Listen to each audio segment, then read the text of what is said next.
Nestled on 750 acres of lush Florida wilderness, Disney's Fort Wilderness Resort and Campground opened in 1971, just weeks after Magic Kingdom made its debut. Walt Disney dreamed of a place where families could camp under the stars with all the magic of Disney just a boat ride away. To all who come to this happy place, welcome. When it first opened, Fort Wilderness welcomed guests with just 232 campsites, inviting both tent campers and RVers to experience the great outdoors, Disney style. In 1974, the Fort Wilderness Railroad made its debut, a charming steam train that chugged through the campground's pine forest, delighted guests for 6 years before its farewell run in 1980. Since those early days, Fort Wilderness has grown into a true Disney destination, now offering nearly 800 campsites and a village of cozy cabins. Classic touches remain, like nightly campfire sing-alongs with Chippendale. For over 50 years, Fort Wilderness has blended the spirit of adventure with Disney's signature magic, where s'mores, starlight skies, and a dash of pixie dust create memories that last a lifetime. What do you think this is to my right?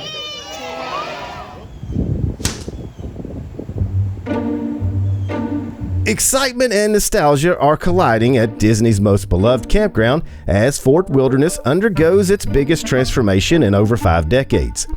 Towering cranes now punctuate the treetops, and the once serene settlement beach is giving way to sleek modern A-frame cabins.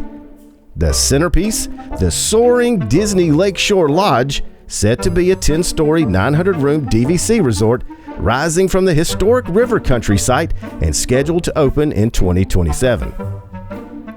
DVC branding is now front and center at the Fort Wilderness entrance, and a brand new Welcome Home Center has emerged near Pioneer Hall.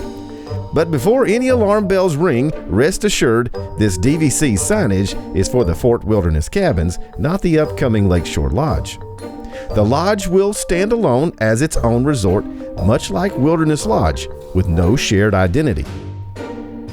However, Lakeshore Lodge will encroach on the historic settlement area. A place once defined by peaceful green pastures and serene water views is undergoing a dramatic transformation. 9 new cabins, some rumored to be tree houses, are set to rise where open land once welcomed visitors with its natural beauty. The iconic views of Bay Lake from Crockett's Taverns and Trails End will soon be obstructed.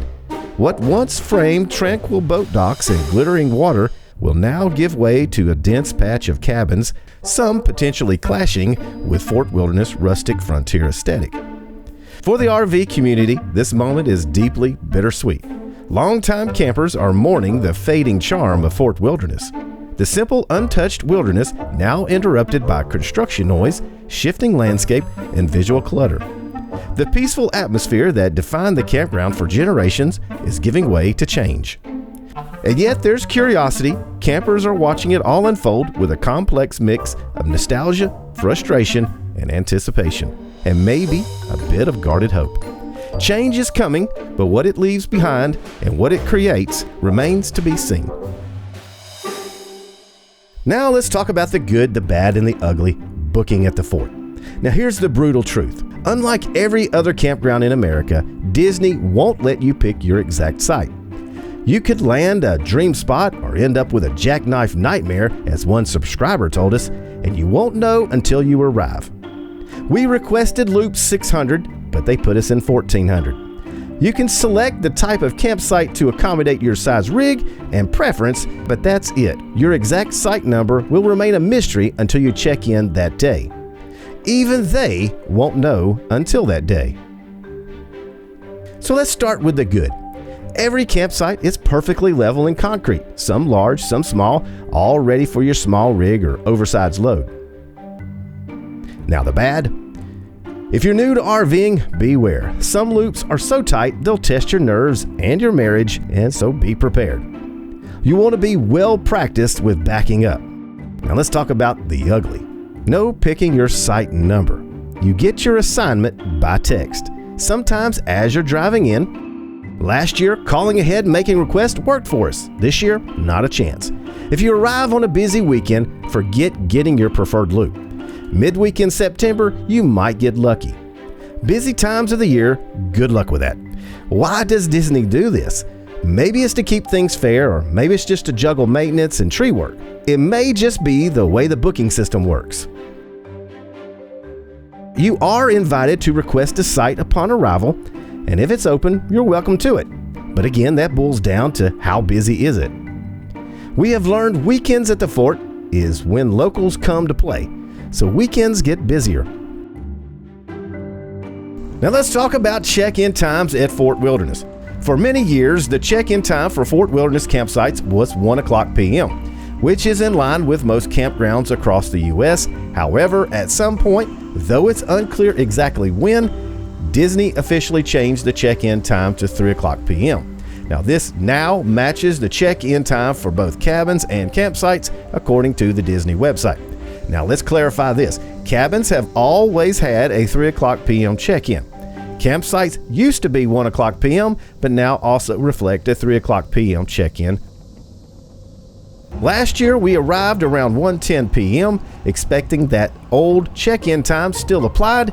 I'd seen the 1:00 p.m. time listed on a Google search result and assumed it was still current. However, the cast member at check-in informed us that the official time is 3:00 p.m. and directed us to the overflow parking lot until our site was ready.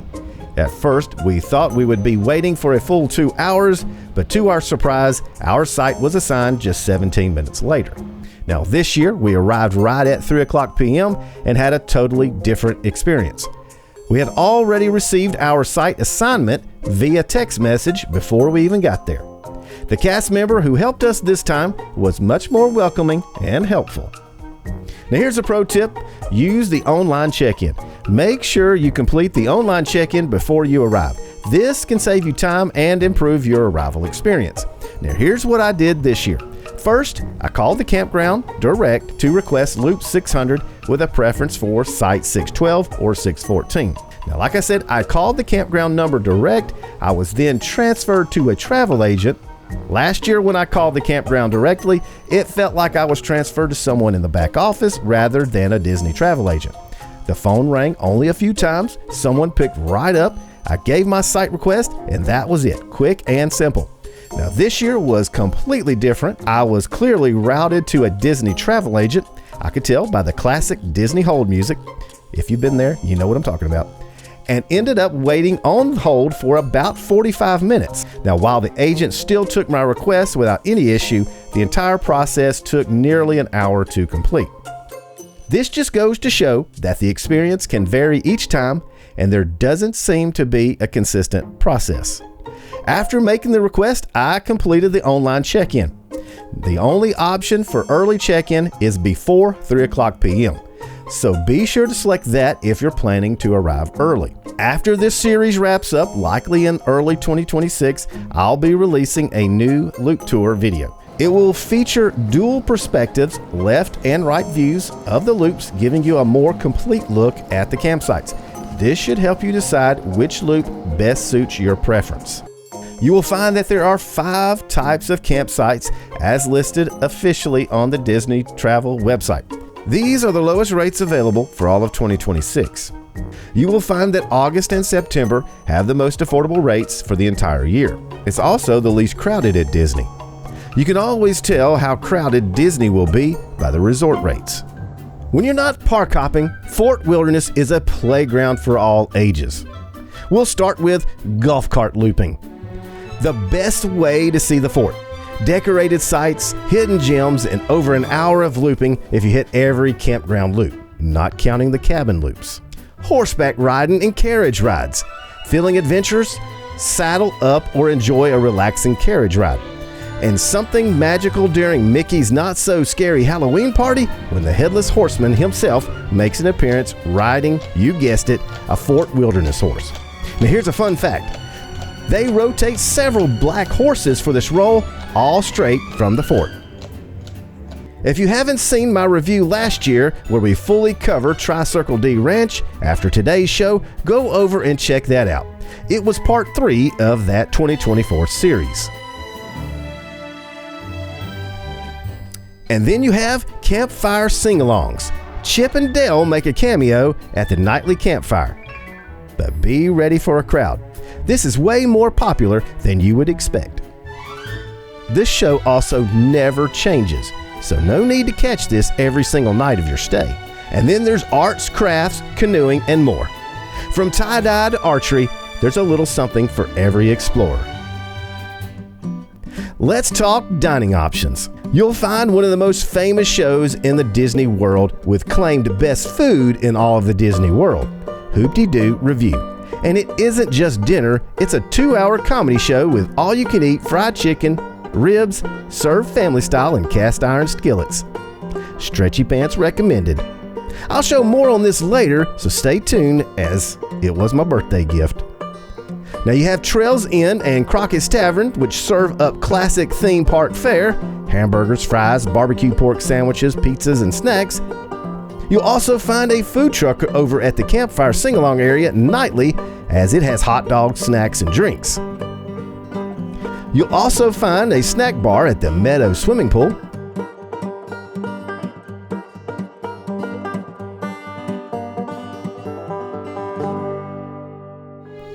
So what about bathhouses? If you're a family in need of top-notch facilities, these bathhouses meet the Disney gold standard. They're impeccably clean, smell fresh, and have perfectly regulated air conditioning for your comfort.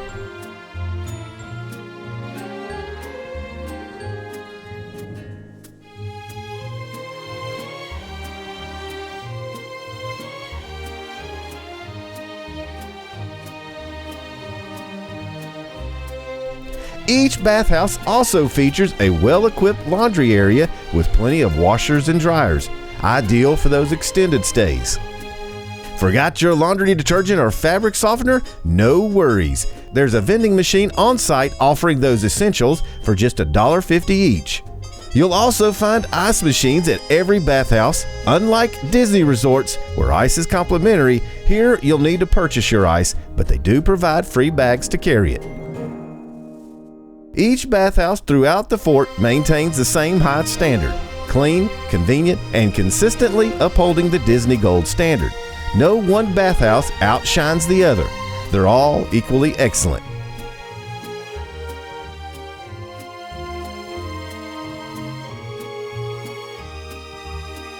Now, new for 2026, campsite occupancy is dropping from 10 to 8 people per site.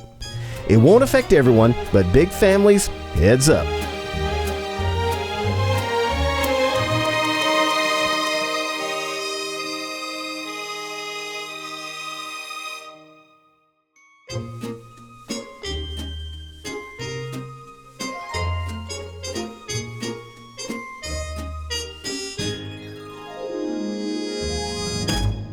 Okay, so let's talk pools.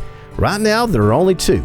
One lively Meadow pool with a corkscrew slide that's fun for every child and some adults. You have one chill pool over at the cabin area, perfect for quiet time. But in 2026, a brand new zero entry pool will double the fun and help those summer crowds at the Meadows. Plus, you'll get new pickleball and tennis courts. Currently, tennis courts have been decommissioned as the new pool expansion is underway. Sidewalks have also been closed, so if you're staying in a loop across from the pool, you'll be making a longer walk to the pool temporarily until the construction is complete.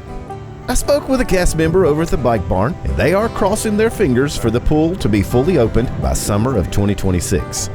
Fingers crossed. All right, so let's talk about getting around the fort. Fort Wilderness is huge, so the internal bus system or golf carts are your best friends.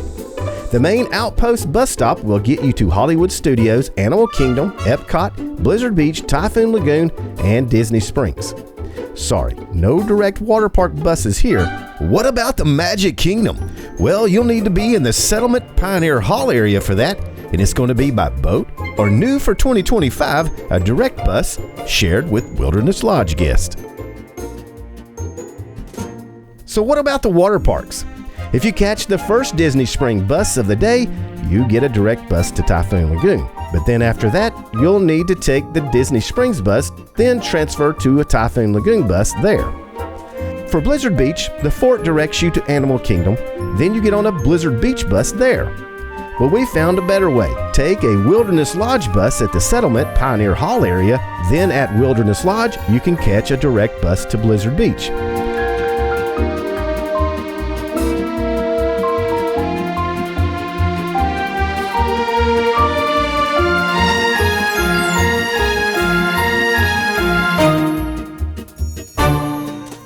All right, shoppers, Tonya knows the ladies love hunting for souvenirs. And guys, don't pretend you're not eyeing those Disney keepsakes too. Fort Wilderness has not one, but two awesome stores for all your shopping needs. First up is the Meadows Trading Post. Think of this as the camp store. It's got everything. Now, fun fact, back when Fort Wilderness had its own train, this spot was actually a train stop. And yes, a viewer corrected me, train stop, not station. Point taken, sir. Whether you forgot groceries or decided to extend your stay, like someone I know did last year, okay, it was us, the Meadow Trading Post has you covered. You'll find all sorts of Fort Wilderness souvenirs here, including those cool shirts you saw us rocking on the last live stream. Need a new Magic Band Plus? They've got those too, in case you left yours at home. Plus, the seasonal selection is always changing. Halloween goodies were out in full force during our visit. Step out back and you'll find the bike barn where you can rent canoes, bikes, and sign up for fun activities like Mickey tie-dye t-shirts. There's even a path leading straight to the pool area. And don't miss the campfire sing-along and nightly movie location. Perfect for winding down after a day of adventure. The other spot you'll want to check out is the Settlement Trading Post over in the Settlement area. It's a bit smaller with fewer groceries, but you'll still find plenty of souvenirs, some unique to this store. Occasionally you'll spot the same item in both locations, but each has its own treasures. So whether you're on the hunt for snacks, souvenirs, or just a little Disney magic, both stores have something for everyone, ladies and gents alike. Getting to these shopping locations at the fort can be a bit of an adventure in itself. Here's what you need to know to make your trip as smooth as possible. First up, the Settlement Trading Post. If you're planning a visit, keep in mind there's no vehicle parking here, just spots for bikes and golf carts. So you want to grab your bike, hop in your golf cart, take the internal bus, or walk over to the Settlement Pioneer Hall area. It's all about embracing the relaxing campground vibe and leaving your car or truck at your site. Next, the Meadows Trading Post. It's a similar deal. You'll find plenty of bike and golf cart parking, but only a handful of 15-minute vehicle parking spots. These are just for a super quick stop, so don't count on them always being open. The whole setup at the fort is designed for you to park your main vehicle at your campsite and then explore using other modes of transportation. Whether you're walking, biking, or cruising around in your golf cart, it keeps things peaceful and fun for everyone.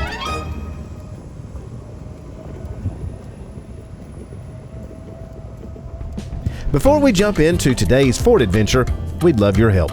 YouTube just rolled out a brand new hype feature that lets awesome viewers like you give our videos extra boost during the first 7 days they're live.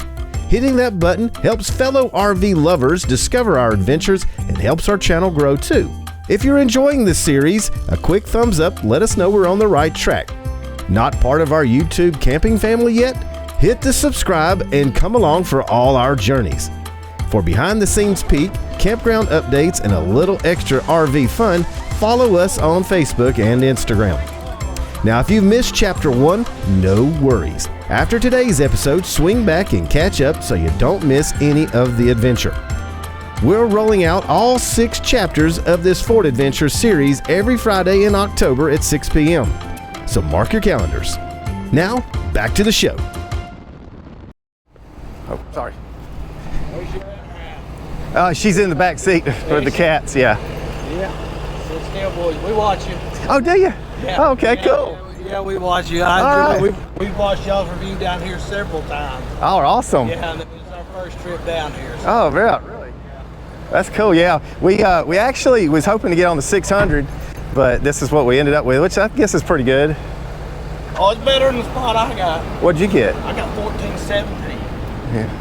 Oh, yeah, it's a jackknife. You're turning this way and you got a jackknife it in. Hey, how you doing? We watch you. Oh, nice to meet you. It's nice meeting y'all. Nice meeting you. Yeah, we're from Chattanooga, Tennessee. Okay, cool. Cool. Yeah. Yeah. Anyway, I'll let you get back. Okay, yeah, Oh, this that's is gonna fine. probably We're hopefully be easy for me. I don't know. Have a great one. All right, see ya. Bye.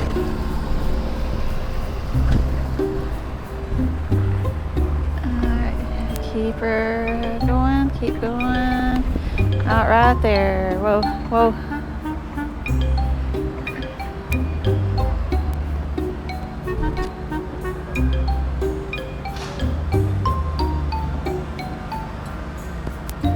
How we looking? You're looking good right now. Good over here on this side. You just watch your drivers. Alright, keep her coming. Keep her coming. Alright, well keep her coming. You got it good back here. Alright, you got it good right here. Keep coming. Well watch you, okay, keep coming. Alright, keep her coming. Keep her coming. Alright, keep her coming. Keep her coming.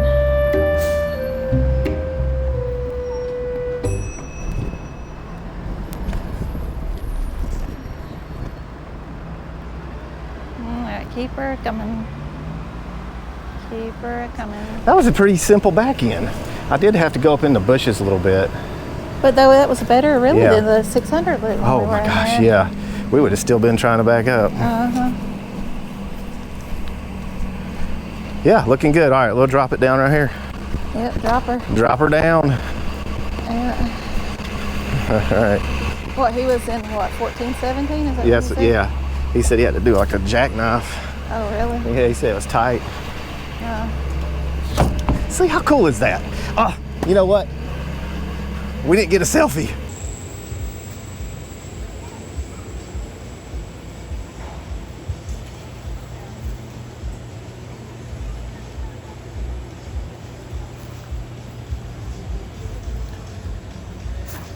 Ma'am, yeah, you sure do know how to decorate. thank you. I'm sweating. You're sweating. All right. Now, Get ready. get ready for what? Going to Hoop-de-Doo musical review for your birthday. For my birthday? Yeah, for your birthday. My birthday? Yeah, for your birthday. I have a birthday? Yeah. I didn't know I have a birthday. Look. Play in the park. That's right. I'm about to play in the park. And today, we're going to go to Hoop-de-Doo musical review for my birthday and hope it doesn't turn out to be an embarrassing event. I hope it does not.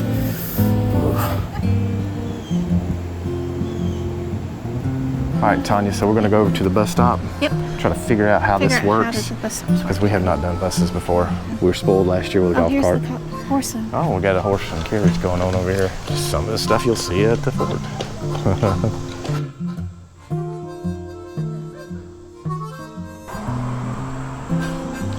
Let's just walk. We're probably gonna be late if we don't. So we decided we're just gonna walk because we don't really know how the bus system works. And what we think is the buses are gonna be going up front and we need to go to the back. So far, golf cart's a little more convenient. Yeah, it's expensive though. They really charge a premium for it. And the golf carts are out in full force. Well, me, I'd rather pay the money for the food or souvenirs than a golf cart. I know you wouldn't. Well, But yeah. I mean, we have it for 2 days. We'll get it Wednesday. Yeah. And we'll have it Wednesday and Thursday. Yeah, and we're going to try to do a live stream if the internet works. And we have never done it before. We took a vote. A lot of people have voted. Hey, look, when we did the canoes, we went under this little road right here. Uh-huh. The canoes went under the road. Remember that? Uh-huh. Gotta do it. Okay. Good deal. I'm enjoying myself. Good deal. There's a lot of golf carts out. Something that we saw a lot of was e-bikes. And there's a controversy about e-bikes are not allowed here. We've seen a bunch of people with them and they're not pedaling them. They're using the throttle. So I kind of wish we would have brought ours, but I was afraid because it specifically says that they're prohibited, that electric bikes are prohibited here. They also make you take your bike on the path we're walking on, so you can't ride your bikes, any bike, on the roadway. See, that's the other thing. They said that hoverboards were prohibited too. And here we got 2 people riding hoverboards. All them kids that was beside us over there had hoverboards. I think that the staff is just too afraid to say something to people to get people fired up. So everybody, they just say, whatever, just let it go. And you know, part of the problem is because you have little kids that are riding e-bikes, driving them 20 miles per hour on this sidewalk, and probably hurt people. And that's probably what started it. Probably sent a few people to the hospital. And then they, like, one time, that was it.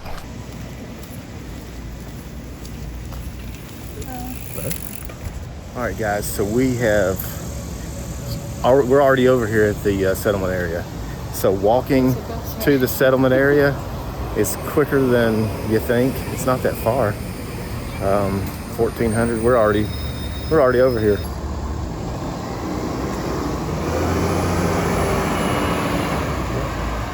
It's through this little sidewalk, we'll be right over there. Wow, we were gonna wait on a bus. If we could just walk. Look at that, how close.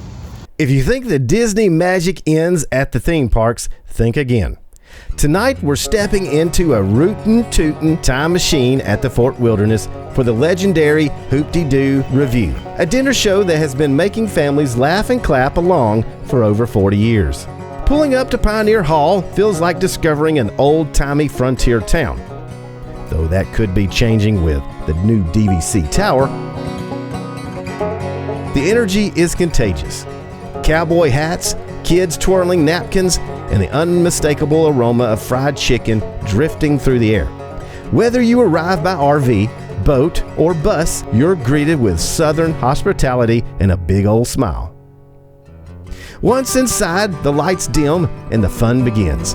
6 hilarious performers burst onto stage, cracking jokes, singing, dancing, and if you're lucky, roping you into the act. The humor is corny in the best way, and there's plenty of audience participation. If you're celebrating a birthday, anniversary, or just want to embarrass your travel partner, this is the place.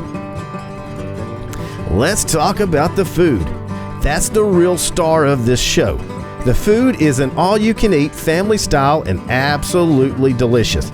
Now you picture this: crispy fried chicken, tender barbecue ribs, warm cornbread. That's really, really awesome. Hey everybody! Welcome to the Hoop-de-Doo! Come and get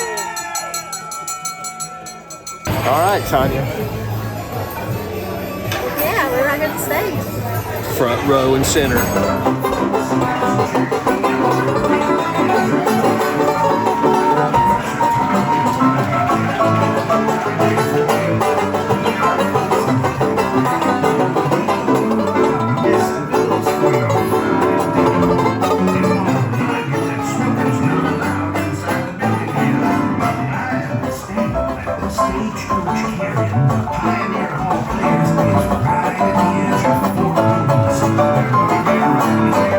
a few minutes.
30 years old.